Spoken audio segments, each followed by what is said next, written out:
Welcome back, Deadites and Ghost Beaters. If you're new to the channel, I am Oldhead Gaming, and it is now time for the Nick Cage Day to begin, as the patch notes have dropped, and we're going to take a look at everything that is coming out in Chapter 28.5. We haven't worked since you were 15. 41 years! To be number 7 on the call sheet of a goddamn student film. I think it's a good idea. You listen to me. You're Nick fucking...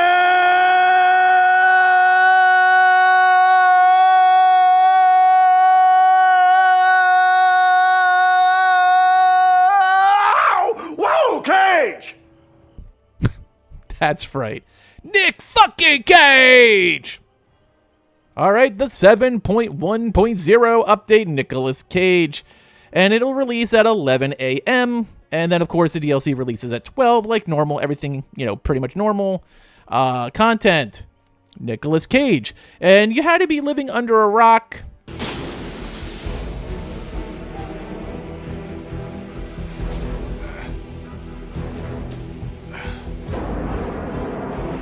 Strapped to the deck, 100 feet below radar.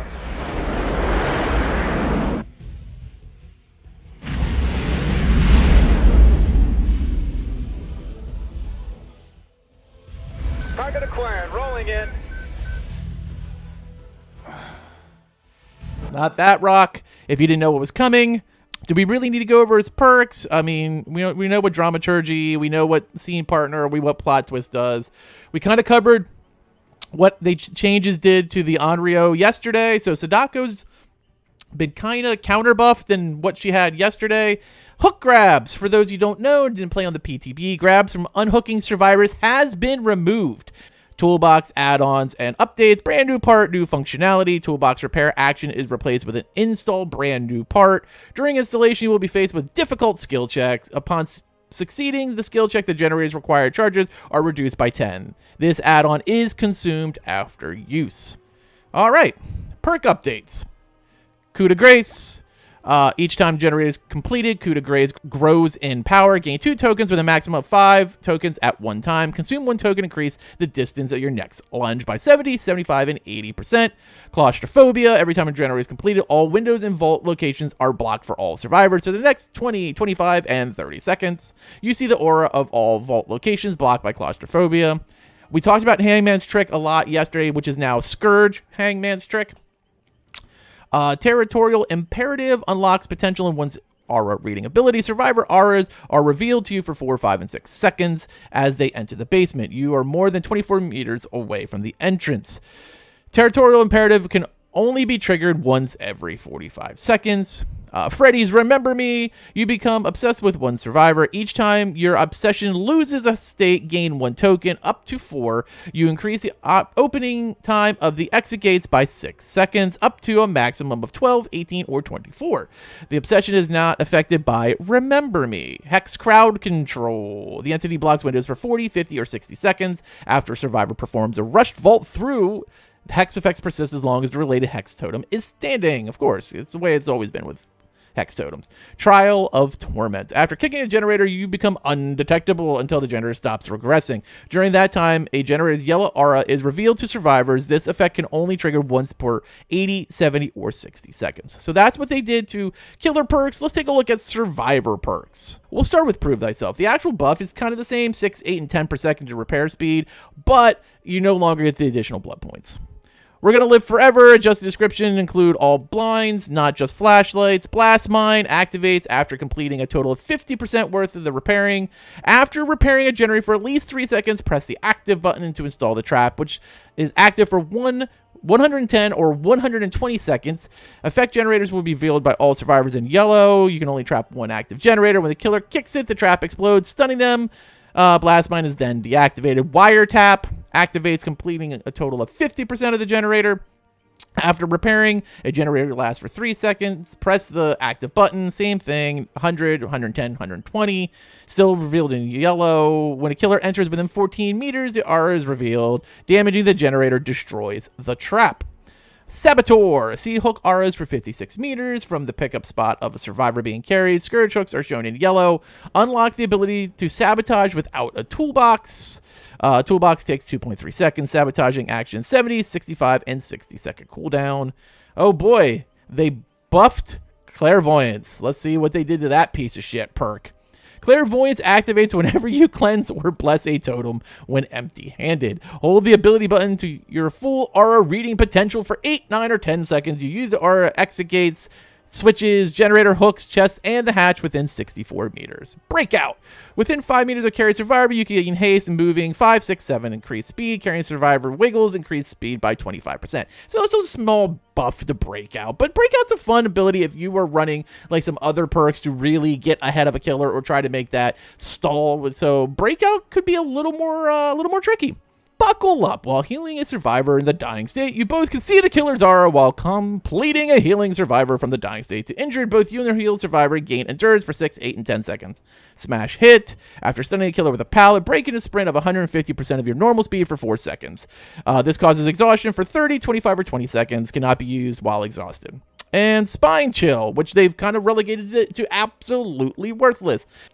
Get notified when the killer is within 36-meter range. If the killer is within range and looking at you, clear line of sight, your speed while repairing, sabotaging, healing, unhooking, cleansing, blessing, opening, exegates, and unlocking is increased by 2, 4, and 6%. The effects of Spine Chill linger for half a second after the killer looks away. So they got a buff to Spine Chill because they kind of like negated its purpose when they added the hearts from DBD Mobile. Now let's take a look at killer tweets. The Executioner. If he comes within 10 meters of the cage, it will disappear. Okay, it used to be 5. The Spirit. Mother-daughter ring. The movement speed has been reduced from 25%, was 40. Dried Cherry Blossom has been reduced to 3 meters, was 4.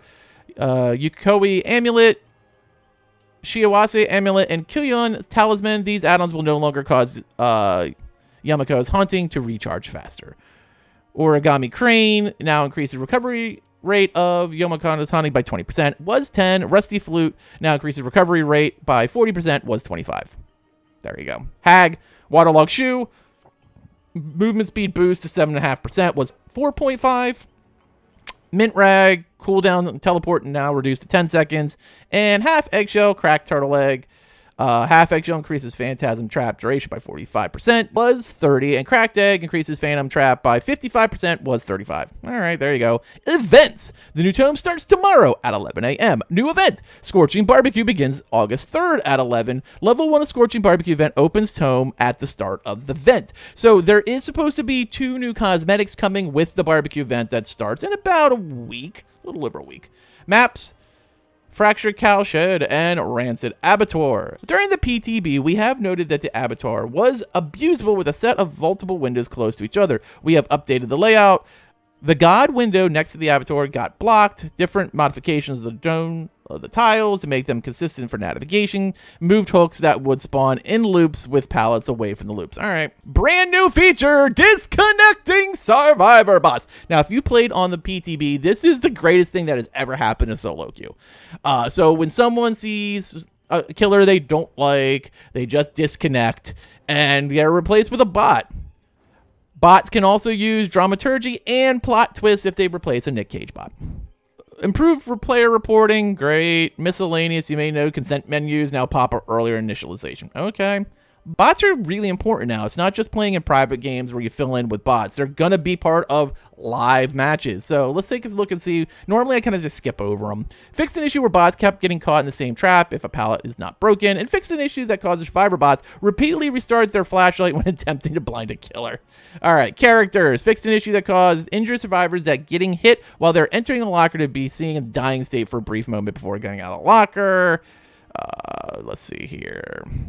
Fixed an issue that caused some killers not to follow the rule of looking down when damaging a generator.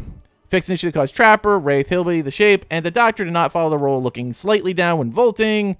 Fixed an issue that caused the Singularity model to slide backward when vaulting over obstacles. Survivors no longer exit the locker with the wrong direction when dying. The FOV increase from blinks can no longer be seen on the tally screen when leaving a match during blinks as the nurse. And finally, Knight no longer can see special items and regular items in the survivor hand after having used his power. Events and archives. Fixed an issue that the localization of adrenaline overflow not displaying properly. Fixed an issue where Mark My Prey challenge with unintended progress when playing as Huntress, throwing hatchets and hooked survivors.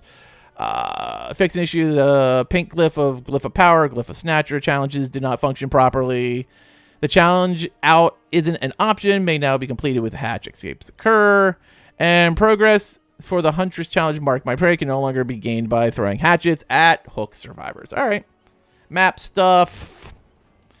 Fixed an issue where collision would block projectiles at Thompson House. Fixed an issue where Trapper could place a trap on a broken bench in RPD. Fixed an issue where Clown's projectile gas would go through the ceiling of Fractured Cowshed. Fixed an issue that caused biopods of the Singularity to attach to invisible collisions on the Toba landing map. Fixed an issue where Nurse could blink out of the world on Toba. Fixed an issue on the treatment theater map. The survivor of Dying State cannot be picked up by killers. Fixed an issue. The crows. All right. Crows of Dead Dog can now be seen visible. Midwich Elementary School, where the merchant could place a drone unreachable to survivors. God, there is nothing worse than Skull Merchant on Midwich. Fixed an issue. Family residence map. The zombie and guards could not nag it. Okay. Perks. Play with your food. Now correctly displays the cooldown. Okay.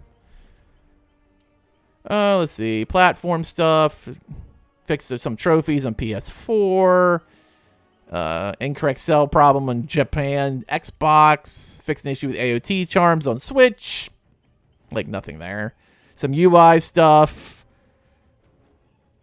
Some miscellaneous stuff that isn't really that big a deal. The drop firecracker prompt no longer appears when survivor holds a flash grenade. All right. Pink glyphs no longer fail to star at survivors performing interactions. Nothing too big there. Public test build adjustments. We really went into what they did with Sadako yesterday, so we're going to kind of skip that. We kind of went over Scourge Hook Hangman's trick too. We already went over Remember Me. There's nothing really here. And there you have it. Nick Cage is coming. Bots are coming. Onryo is kind of fixed, maybe. We'll see how bad she is. You got all the stuff that they've changed since the PTB, and now we're just waiting for Nick to drop at 12 Eastern time. He's going to have some new skins that are going to be available, not only in the store, but he'll be part of the new tome tomorrow with his GQ skin, which is really good. And, of course, we're going to have return of Greek mythology and Christmas in July. So there's some cool stuff coming. Ready to grind Nick Cage's awesomeness all the way to P whatever you would like. As always, let me know what you think in the comments below. And thank you for watching. Later, mates.